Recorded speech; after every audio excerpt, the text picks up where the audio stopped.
Aliens launched an attack on a remote outpost, then discovered it was Earth's elite unit. The dust was already moving when I heard the first alarm. Not a loud alarm, not the kind that screams and flashes red lights across a control room, just a soft, steady pulse from the scanner on my wrist. One pulse, then another, then a third that came faster than the first two. I was sitting at a table near the back wall of Outpost Kestrel 9, halfway through a bowl of cold rice, when that pulse changed everything. My name is Ilara Voss. I am a sergeant major in the Earth Unified Defense Corps, Ghost Company, 1st Recon Division. If you have never heard of Ghost Company, that is exactly the way we like it. Kestrel 9 sat on the far edge of the Orion Fringe, which is a polite way of saying it sat at the end of nowhere. The nearest friendly station was 11 hours away at full burn. The nearest inhabited planet was farther than that. From the outside, Kestrel 9 looked like a small listening post. A handful of low buildings, a comms dish pointed at the stars, a few storage containers rusting at the edges, and a crew of 16 doing what looked like routine signal work. That was the point. That was always the point. I set my rice down slowly and looked across the room. Corporal Owen Garrett was cleaning his boots near the door. He was 24 years old, from a small town in northern England, and he could disassemble and reassemble a pulse rifle in complete darkness in under 40 seconds. Right now he looked like a man who had not done anything interesting in 3 weeks. That was also the point. Across from him at the signal desk sat Warrant Officer Nina Holt. She was watching a screen full of data that looked, to any outside eye, like atmospheric readings. She had not moved in 6 minutes. She moved now. Her left hand found the edge of the desk and pressed down once firmly. A quiet confirmation. She had seen it too. I stood up, walked to the window, and looked out at the horizon. The sky over Kestrel 9 was a low orange color, the kind that came from the iron content in the upper atmosphere. Beautiful in a barren sort of way. Nothing moved out there. No light, no shadow, nothing. But the scanner on my wrist pulsed again, and this time it did not stop. Mass displacement signatures. That is what the sensor was reading. The kind of energy pattern that happens when a large number of ships drop out of faster-than-light travel within a solar system. It is not an explosion. It is not a warning shot. It is simply the universe saying, something very large just arrived. I walked to the comm station and tried the relay to Central Command. Static. I tried the secondary relay. More static. I tried the emergency burst channel, which was supposed to cut through almost any interference in this region of space. Nothing. The FTL relay had been cut. Someone had taken it out before making their approach, which meant this was not an accident and it was not a passing patrol. Someone had planned this. Someone had looked at Kestrel 9 on a map, decided it needed to go, and sent something large enough to get the job done. I turned around. The room had 16 people in it. Every single one of them was already looking at me. Owen had stopped cleaning his boots. Nina had turned away from her screen. From the hallway I heard the quiet sound of boots on metal as the others began to drift toward the main room. Corporal Pete Dawson, Sergeant Lou Farrell, Specialist Grace Acaffer. One by one they filled the room and every face carried the same expression. Not fear, not panic, something calmer than that, something focused. They already knew. They had all felt it. Ghost Company soldiers are trained to notice things that most people would miss entirely. And all 16 of us had been living on this outpost for 6 months, running drills at 3 in the morning, studying Vothrak fleet formations during our off hours, and memorizing every tunnel and corridor beneath this structure until we could navigate them with our eyes closed. The Vothrak Dominion was the most aggressive expanding force in this region of the galaxy. They had been pushing their borders outward for 3 centuries. Every time they found something in their path, they removed it. Colonies, stations, outposts. It did not matter the size. If it was in their space or in space they wanted, it disappeared. They had never encountered organized resistance on the frontier. Every outpost they had encountered had either surrendered or been overwhelmed before it could do anything meaningful. The Vothrak counted on speed and scale. Send 40 ships to remove 16 people, and it is not a battle. It is a formality. I looked at my team and I thought about all of that. I thought about the 6 months of preparation. The tunnels we had dug by hand under the post, 30 meters down, reinforced with compressed carbon panels we had told command were storage crates. The listening arrays we had installed in orbit, disguised as atmospheric monitors. The supply drops we had requested that were not, in fact, supplies. Then I thought about the scanner on my wrist, still pulsing. I spoke quietly. I did not need to raise my voice. "They are coming for a listening post," I said. "They will find something else entirely." Nobody cheered. Nobody saluted or made speeches. Owen put his boot back on and laced it tight. Nina began shutting down the surface-level equipment in the exact sequence we had practiced. Pete and Lou moved to the rear corridor. Grace went to the weapons locker, not the visible one near the door, but the one behind the wall panel that looked like an air filtration unit. 14 minutes later, the surface of Kestrel 9 looked exactly like an abandoned outpost. The comms dish was dark. The lights in the buildings were off. The rusting containers sat exactly where they had always sat. 16 meters below ground, Ghost Company sat in a tunnel lit by low red lights. Equipment checked. Positions assigned, waiting. I looked at my scanner one more time. The fleet was close enough now that individual ship signatures were separating from the mass reading. I began counting. I got to 30 before I stopped counting and started planning. They had no idea what they were walking into. That was the most important thing. Not the numbers, not the firepower, not the distance from help. The most important thing was that they had absolutely no idea. And I was going to use every second of that ignorance. I pressed my back against the tunnel wall, closed my eyes for exactly 3 seconds, and let myself feel the weight of what was coming. Then I opened my eyes, picked up my equipment, and got to work. The first Vothrak drop pod hit the surface of Kestrel 9 at exactly 4 hours and 17 minutes after I had set down my bowl of cold rice.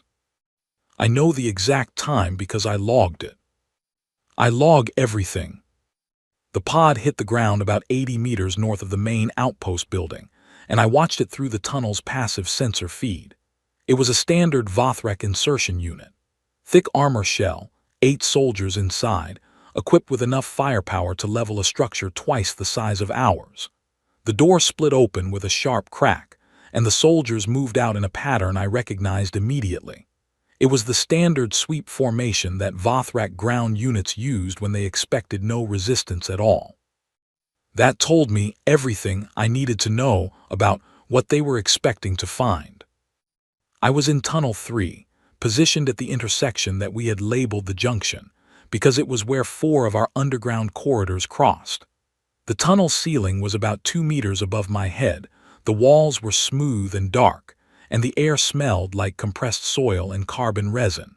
20 feet to my left, Owen Garrett was sitting with his back against the wall, his eyes on the small screen strapped to his forearm. 2 tunnels away, I knew Nina Holt was at the sensor hub, feeding real-time position data to every member of the team. We had spent 6 months building this network beneath the surface. Every junction had a purpose. Every corridor had a field of view assigned to it. We had argued, adjusted, rebuilt, and argued again until the layout was exactly what we needed.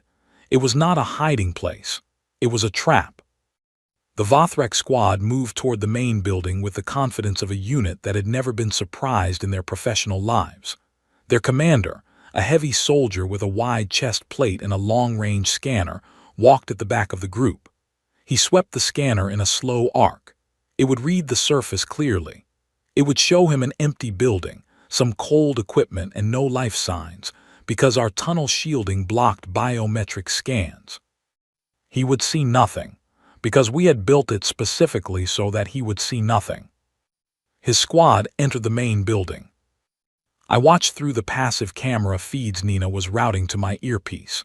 They moved room to room. 4 soldiers went right, 4 went left. They found our living quarters, the signal desk, the storage area, the kitchen. They found Owen's boots in the corner, which he had left deliberately, still unlaced, to give the impression of a sudden and panicked departure. The commander picked up Owen's boot and turned it over. He set it down. His scanner swept the room again. Then the squad moved outside to check the perimeter. I pressed my earpiece once and spoke in a low voice. Surface squad is completing first pass. They will call it clear in approximately 4 minutes. Second wave will drop after confirmation. Nina's voice came back soft and steady. Second pod just broke atmosphere, carrying 12. I did the math. 8 on the surface, 12 incoming. 20 soldiers for an outpost that, as far as they were concerned, had already been abandoned. That was a significant force to send after nothing. It told me their orders were thorough, not just casual. Good, thorough orders meant they would stay longer than cautious orders would. Longer on the surface meant more time for us. Owen shifted beside me and tapped his forearm screen twice. I looked at mine. The surface squad had stopped near the far edge of the outpost. 2 of them were crouching near a section of ground that I recognized as the entry point for Tunnel 7. The tunnel was sealed, but the cover plate was there. I held my breath. The soldier with the scanner moved it close to the ground. The reading would show nothing.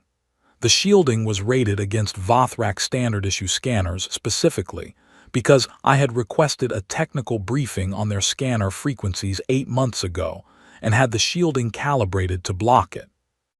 The soldier stood up. He said something to the soldier beside him in Vothrak. I spoke the language well enough. He said, "Nothing here." I let my breath out slowly.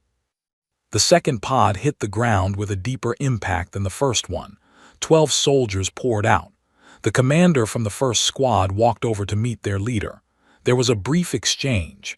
The new leader gestured toward the building, then toward the comms dish, then toward the sky. He was reporting in. He was telling his fleet that the outpost was clear. In my earpiece, a faint crackle. Then a voice that was not on our channel because Nina had patched into their own communication frequency. I heard the Vothrak fleet commander's voice. I translated it in my head without effort. The language had a hard, clipped sound to it, like words cut with a blade. Confirm sanitation of target. The surface commander responded. Target is empty, personnel have vacated, no resistance, awaiting final clearance order. A pause. Then the fleet commander said something that I found genuinely interesting. Search below the surface. These humans sometimes dig. I went very still. I looked at Owen. Owen looked at me. Below us, somewhere in the network, I heard the faint sound of 12 pairs of boots moving toward the outpost's front door. Above us, on the surface, the original 8 were spreading out in a wider pattern, sweeping outward from the building in a circle. They were not walking into our trap by accident. Their commander had some instinct, some experience, or some intelligence briefing that had warned him to check below ground. That changed the timeline, not the plan. The plan was solid, but the timeline was now shorter. I pressed my earpiece. All units, we are moving to Phase 2. Nina, seal the entry points. Grace, you are live on the North Corridor. Pete and Lou, hold position at Junction 7 until I give the signal. Owen, you are with me. Responses came back in single clicks. 1 click meant confirmed. I got 16 clicks in under 3 seconds. Owen stood up beside me, and I noticed that he was smiling slightly. Not a nervous smile, not a forced smile. Just the quiet, honest expression of a person who is doing exactly the thing they trained for. They think they are looking for survivors, he said quietly. Yes, I said. That is the wrong thing to look for, he said. It is, I agreed. I moved down the tunnel at a low, fast pace, my boots silent on the carbon panel floor, Owen a step behind me, the red lights casting long shadows ahead of us. Somewhere above us, 20 Vothrek soldiers were searching a building they thought was empty. They had been told there was nothing here worth worrying about. I was about to introduce them to the error in that assumption. The first squad entered the tunnel access point at the building's basement level at exactly the time I had predicted. The door, which looked like a standard storage access hatch, opened from their side without difficulty. We had left it that way deliberately. Locked doors invite caution. Open doors invite confidence. All 8 of them came down. Not a single one of them came back up. I will not give you every detail of what happened in those tunnels over the next 40 minutes, because the details are less important than the result. What I will say is that Ghost Company had trained for close-quarters engagement in low-light, confined spaces for 3 consecutive years before being assigned to Kestrel 9. What I will say is that every corner in those tunnels had been designed by us, which meant we knew exactly where a person would instinctively move when startled, and we had positioned ourselves accordingly. What I will say is that not one of my 16 soldiers was injured. The second squad, the 12 who had arrived in the second pod, made it as far as Junction 5 before they stopped receiving signals from the first squad. Their team leader paused. He tried to contact the surface. The surface commander, who had heard nothing, told him to press forward. He pressed forward. They reached Junction 5. The tunnel branched left and right. Straight ahead was a dead end which they could see, so they split. 6 went left, 6 went right. The left corridor had Grace Acaffer waiting in it. The right corridor had Pete Dawson and Lou Farrell. Neither corridor had anywhere to retreat to. I was at the junction itself when the last signal from the second squad cut out. I stood there in the red-lit silence and listened. The tunnel was perfectly quiet, the kind of quiet that only happens when everything has gone according to plan. Then I heard a sound above me. Boots. The surface commander was moving toward the outpost building. He had lost contact with both squads and he was coming to find out why. I picked up a small device from my belt. It was a communications broadcaster, set to the Vothrek short-range command frequency. I had calibrated it myself 2 weeks ago. I pressed the transmit button. In Vothrek, I spoke clearly and calmly into the device. "You have made a mistake," I said. "There is still time to leave." The boots on the surface stopped. There was a long silence. Then the surface commander's voice came through the receiver, tightly controlled but not entirely steady. He said one word in Vothrek. It was a question. It translated roughly to, "What are you?" I thought about that question for a moment. It was a fair question. It was the right question, actually. "We are the people who were here when you arrived," I said. "We will be here when you leave. How soon that happens is entirely your decision." Another silence, longer this time. Above me, the boots did not move. On the surface of Kestrel 9, the commander of the Vothrek ground forces stood completely still for 31 seconds. I know this because Nina was watching him through the surface cameras. He was a large soldier. His armor was heavier than standard issue, which meant he was senior. He carried a long-range scanner in one hand and a command module in the other. He had led ground operations for the Vothrek Dominion for over 20 years. He had cleared outposts, stations, and small settlements across a dozen star systems. He had never, in 20 years, lost a squad underground. He had just lost 2. I could hear him through the frequency connection. He was breathing steadily, which told me he was disciplined. He did not call for backup immediately, which told me he was thinking. He stood there for half a minute and just thought. Then he activated his uplink to the fleet. I heard his voice clearly. "Command, this is Ground Unit Leader Vekrath. Both insertion squads are not responding. I need a full orbital scan of the subsurface. Immediately." The fleet commander's response was sharp. "Clarify your report." 20 soldiers entered the structure and the tunnel access point. No further communication from any unit. No signals, no distress beacons, nothing. Another pause from the fleet. Then, 20 soldiers do not simply vanish.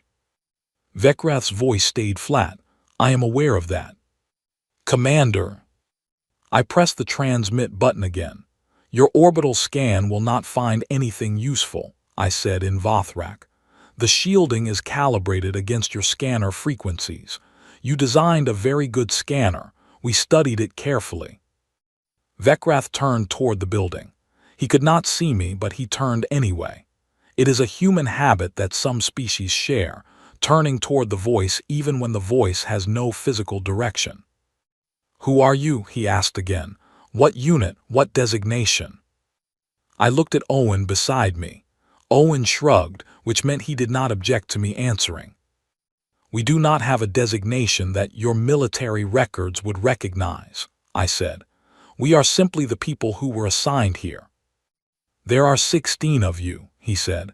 It was not a question. He had read the outpost's listed crew count from their intelligence reports. Yes, I said. We have 47 ships, he said. I know, I said. I counted them when you arrived. Overhead, through the sensor feeds, I watched the Vothrak fleet begin to reposition. The fleet commander was moving ships into a tighter formation above Kestrel 9. I recognized the formation. It was the one they used before an orbital strike.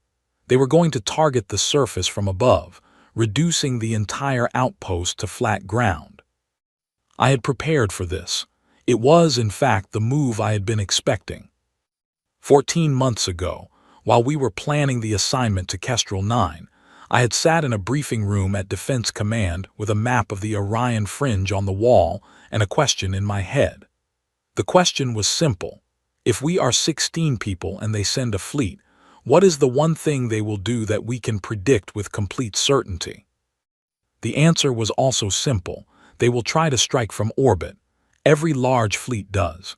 It is clean, it is fast, and it removes any risk to their own ground forces. So I had prepared for that.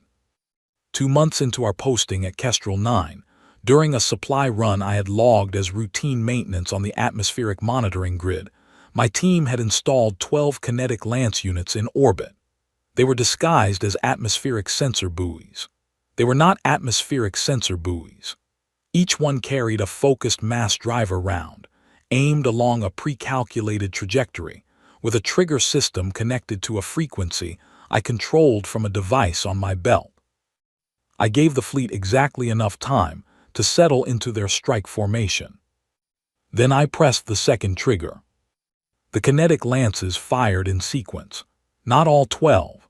That would have been destructive beyond what was necessary, and unnecessary destruction serves no useful purpose.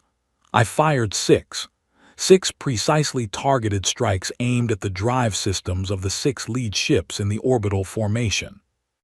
Not to destroy them, to disable them. Above Kestrel 9, 6 Vothrak warships went dark and began to drift. They did not explode. Their crews were fine. Their hulls were intact. But they were not going anywhere, and they were certainly not firing any orbital weapons, because firing an orbital weapon requires a stable firing platform, and a drifting ship is not stable. In the tunnel I felt nothing. No shake, no impact. The lances were in orbit. We were 30 meters underground. What I did feel was the change in the communications channel. The fleet frequency went from organized and sharp to something considerably less organized. Multiple voices, multiple channels. The fleet commander's voice cutting through all of them, demanding reports, demanding positions, demanding to know what had just happened. Vecrath, still standing on the surface above me, heard it all. I could hear his breathing through the open channel. It had changed. It was no longer steady. That was us, I said, not unkindly. We disabled your forward formation. We did not destroy the ships. We want your crews to be safe. We simply cannot allow you to fire on this position. Vecrath said nothing for a long moment. Then he said very quietly, "How long have you been planning this?" 14 months, I said. Another silence, longer than the last one. I heard him exhale slowly. We were told this was a signal post with a skeleton crew, he said. Yes, I said, you were. Who gave us that information? I imagine that is something your intelligence division will want to look into, I said. Though I suspect the answer is that no one gave you false information. The information was accurate. We are a skeleton crew. We are 16 people. This is a signal post. Those things are all true. But he said, but we are a particular kind of skeleton crew, I said. And we spent 14 months making sure that this particular signal post would be ready for exactly this situation. Overhead, the fleet was trying to regroup. I watched the sensor feeds. The remaining 41 ships were repositioning, trying to create a new formation. It would take them time.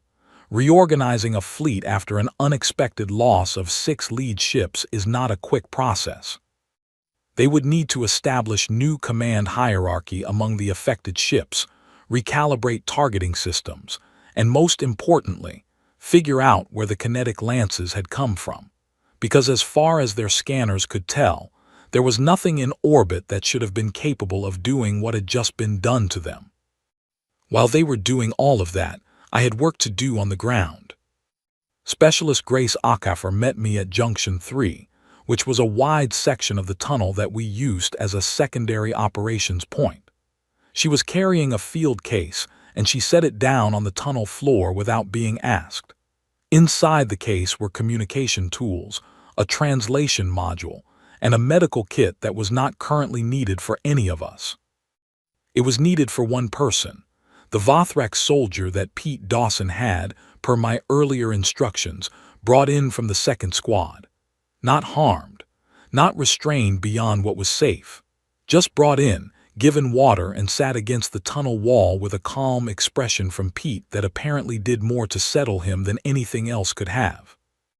The soldier was young. His armor was standard issue, which meant he was not senior.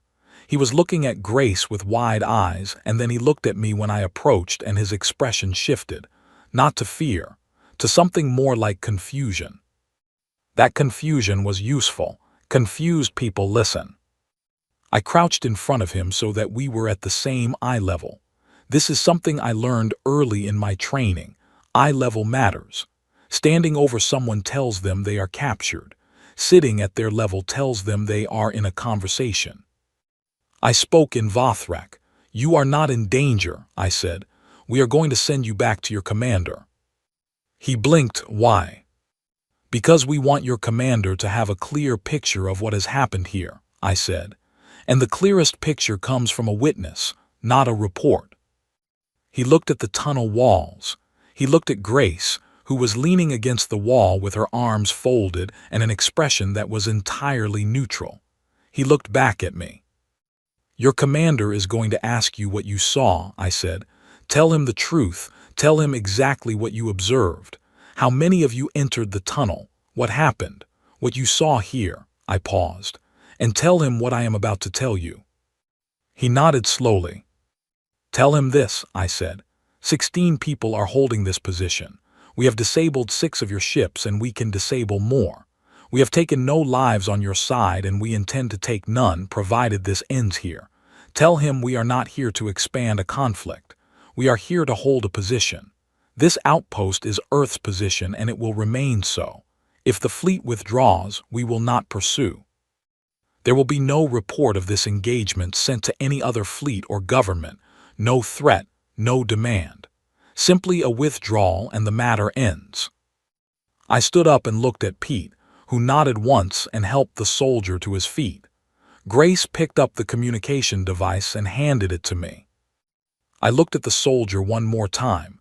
He was young, but he was paying attention. His eyes were clear. Do you understand everything I said? I asked. Yes, he said. In Vothrak, the word carries a weight that the simple translation does not fully capture.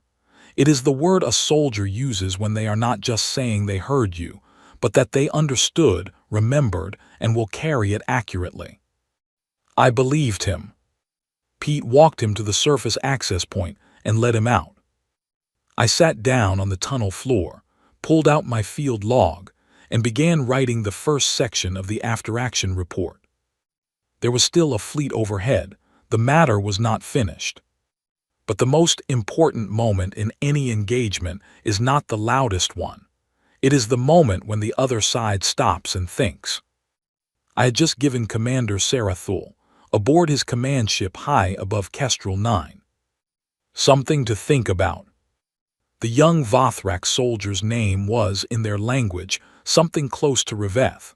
I know this because I had asked, and he had told me, and I had written it in my field log. He reached the surface, walked across the open ground to where Commander Vekrath was standing, and delivered the message I had given him word for word. I know this because Vekrath left the command frequency open, possibly by accident, and I heard every word. Vekrath listened without interrupting. When Riveth finished, there was a pause, and then Vekrath asked him one question. He asked, "How many of them did you see?" Riveth thought about that. Then he said, 3, but the tunnels were large, there were many corridors, there were sounds from many directions. Vekrath did not respond to that. He closed the ground channel and opened the uplink to the fleet. I listened. The fleet commander was a different voice than Vekrath. Higher rank, colder tone. His name, from the communications intercepts Nina had been collecting, was Sarathul. He commanded the 47 ships currently sitting above Kestrel 9, and he had been doing this job for a very long time. I could hear the experience in his voice. The way he processed information without reacting to it immediately. The long pauses before he spoke. Vekrath gave him the full report. 6 ships disabled, 40 soldiers unaccounted for in the tunnel network. 1 returned with a verbal message, a counteroffer of withdrawal and silence. Sarathul was quiet for a very long time after hearing all of that. Then he said, "Search the intelligence archive for any record of this unit." A pause, someone off-channel was working. Then a voice said, "There is a single file. It is flagged at Priority Alpha and it is heavily restricted. I can only access the header." Sarathul said, "Read the header." The voice read it. Ghost Company, Earth Unified Defense 1st Recon Division. Classification level extreme. Notation, do not engage directly. Do not approach positions without full intelligence assessment. Assessment period, minimum 6 months. Another long silence from Sarathul. I smiled slightly in the darkness of the tunnel. That file existed because of an incident 4 years ago on a station called Relay Post Indira, where a previous Ghost Company team of 12 had held a fortified position against a force of 300 for 11 days until reinforcements arrived. The file had been written by the Earth Defense Intelligence Division and had been quietly shared with several galactic governments as a polite form of what you might call professional communication. The Vothrak Dominion had received a copy. Apparently, it had not reached the planning desk before this mission was assembled. That was their mistake. It was an understandable one. The file was old, the outpost looked insignificant, and nobody expects the signal post at the end of nowhere to be staffed by people who spent their off hours studying enemy fleet formations and digging tunnels by hand. Nobody until now. Sarathul spoke again. "How long have they been at this position?" 6 months, someone answered. Another pause, and I could tell from the tone of the silences that Sarathul was doing the same calculation I had done when we first arrived. 6 months at a remote position, with access to supply drops and a great deal of unobserved time, is a very long time to prepare. He said, "What did they install in orbit?" "We do not know. Our scanners show nothing." "They are there," he said flatly. "We simply cannot find them. How many ships can they disable from that position?" More silence while someone worked. Then, unknown. Sarathul said one word, and it was the word I had been waiting for. In Vothrak, the word translates directly as confirm. He was asking his command staff to confirm whether continuing the engagement was sound. It was not a question he asked often, I suspected. It was the kind of question that good commanders ask when the situation has moved outside the original parameters. His staff confirmed what the situation actually was. 6 ships disabled, no clear picture of remaining threats, 40 ground soldiers unaccounted for, and an enemy unit of unknown full capability that had offered a clean exit.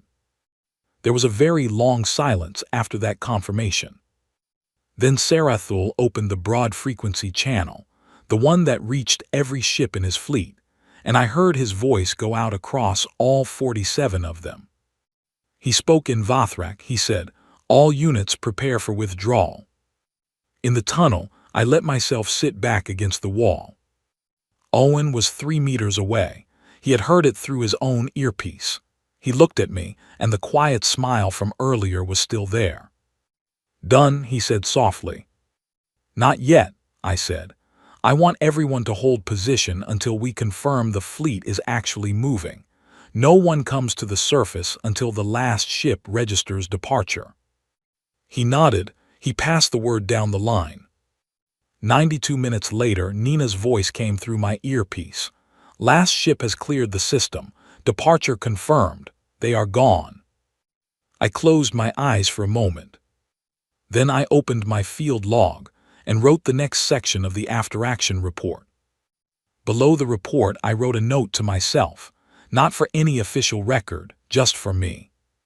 The note said, "They were looking for a signal post. They found a prepared position. They adapted when faced with the evidence." That last part was the most important. It means they will think carefully before the next approach. Careful thinking is better for everyone. I closed the log. Then I pressed my earpiece. "All units, surface is clear. Return to operational positions. Standard recovery protocol. I want a full status report in 30 minutes." One by one, my 16 soldiers clicked their confirmation. I stood up, brushed the tunnel dust from my knees, and walked toward the surface access point. The orange sky of Kestrel 9 was waiting above. The rusting containers were exactly where we had left them. The comms dish was still dark. From the outside, nothing had changed. That was exactly how it was supposed to look. I stepped out into the cold air, looked up at the empty sky where 47 ships had been, and took one long breath. Then I went back inside and finished my meal.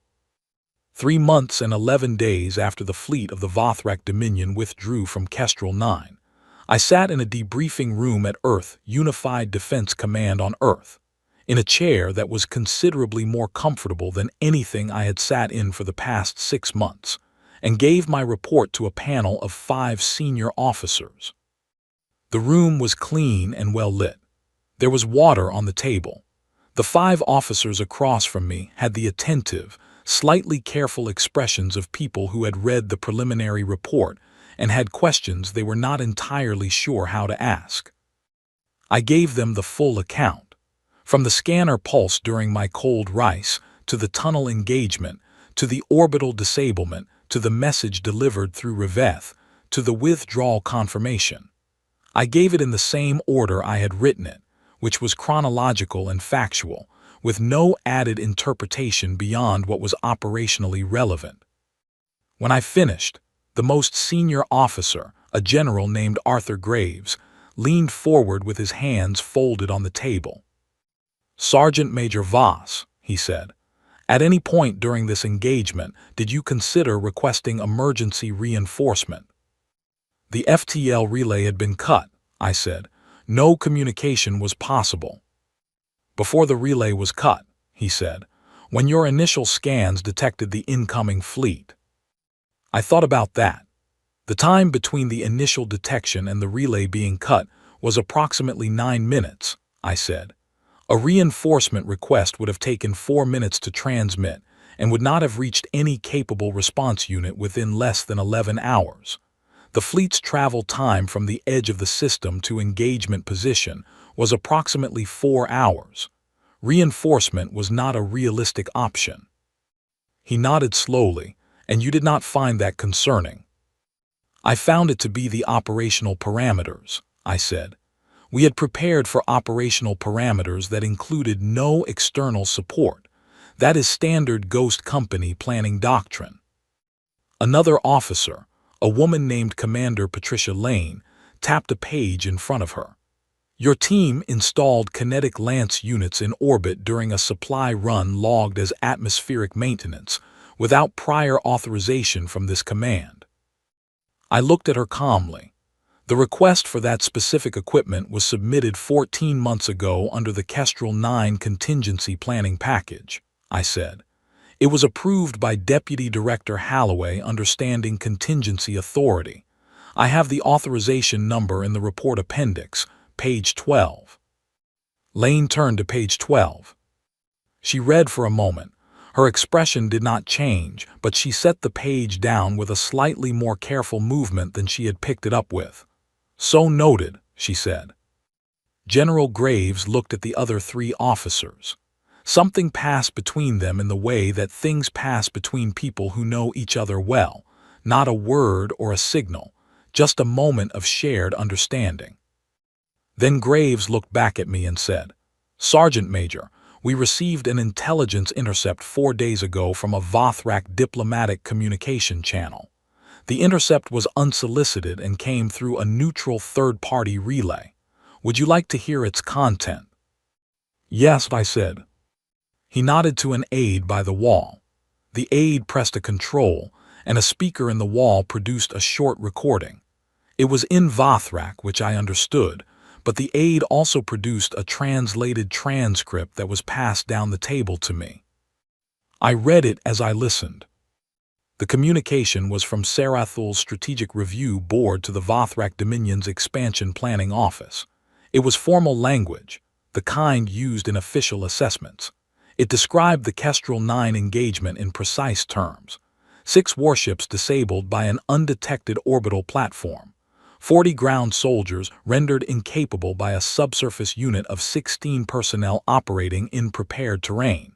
No Vothrak fatalities. No significant structural damage to any recovered Vothrak asset. A clean, controlled, and deliberately limited defensive operation. The assessment then made a recommendation.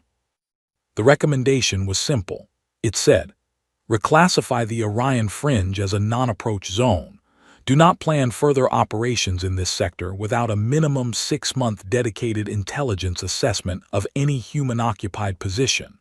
Specifically, do not approach any position held by personnel classified under Earth's Ghost Company designation. Risk-to-outcome ratio is assessed as unfavorable. I set the transcript down. They flagged us, I said.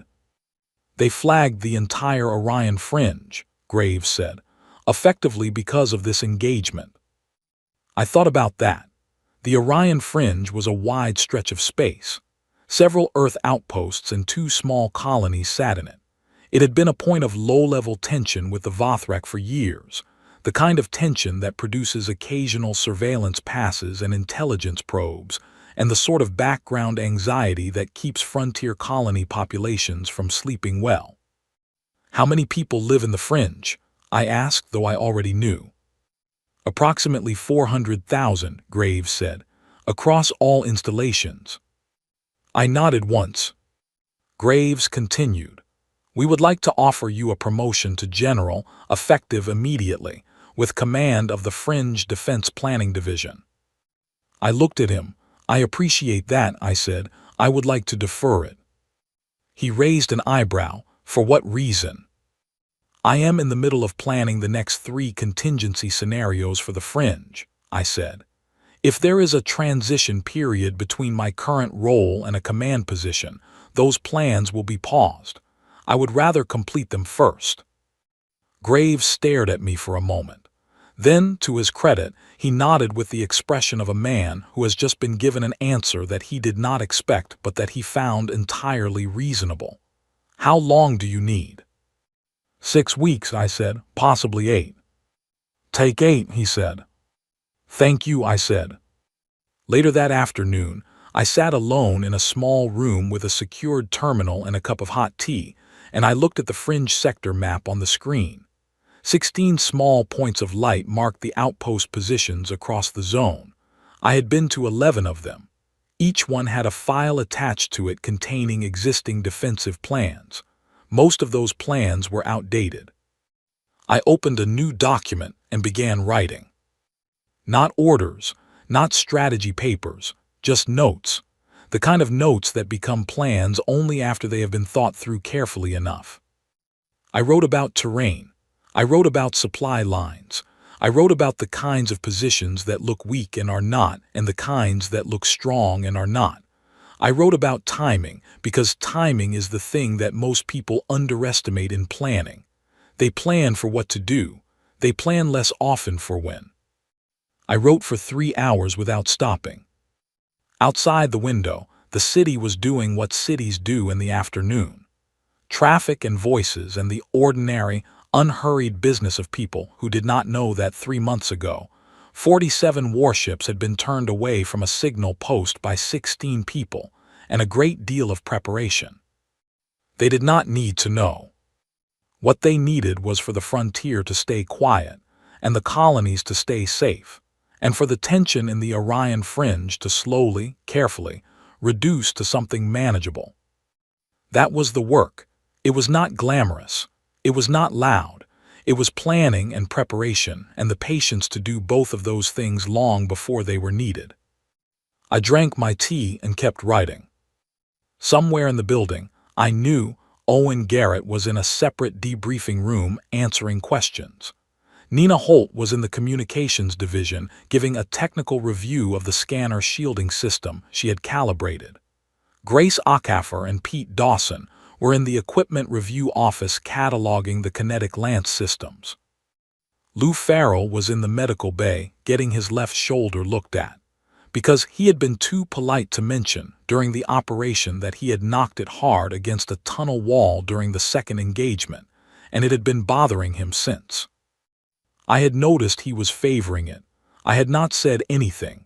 He was professional enough not to let it affect his performance, and the time for saying something was after, not during. I made a note to check on him before end of day. I also made a note about the tunnel wall where he had hit his shoulder. It was a corner junction. In the standard tunnel design we had used, those corners were angled at 90 degrees. A 45-degree cut on the interior corners would reduce the risk of contact during rapid movement. It was a small change. I wrote it down anyway. Small changes are how you make a system better. You notice the things that almost went wrong. You write them down. You adjust. And then the next time you are standing in a tunnel in the dark with 16 people and 47 ships overhead, the small things that almost went wrong have been quietly fixed, and they go right instead. That is the work. I finished my tea, moved to the next section of the plan, and kept going. At the end of the day, before I left the building, I went to a large wall map of the Orion fringe in the main planning corridor. It was a physical map, printed on heavy paper, with small marker pins indicating every Earth position in the zone. I found Kestrel 9 on the map. It was a small gray pin, the same as all the others, unlabeled except for its designation number. I replaced the gray pin with a red one. Not as a symbol of conflict, not as a marker of something lost or something won. As a reminder. Kestrel 9 was the place where 16 people had done what they had prepared to do, and because they had prepared to do it, 400,000 people across the fringe were sleeping a little more safely tonight without knowing why. The red pin stayed. I put my coat on, picked up my planning notes, and walked out. There were 6 more positions on that map that I had not assessed yet. I planned to start on the first one tomorrow morning. Early.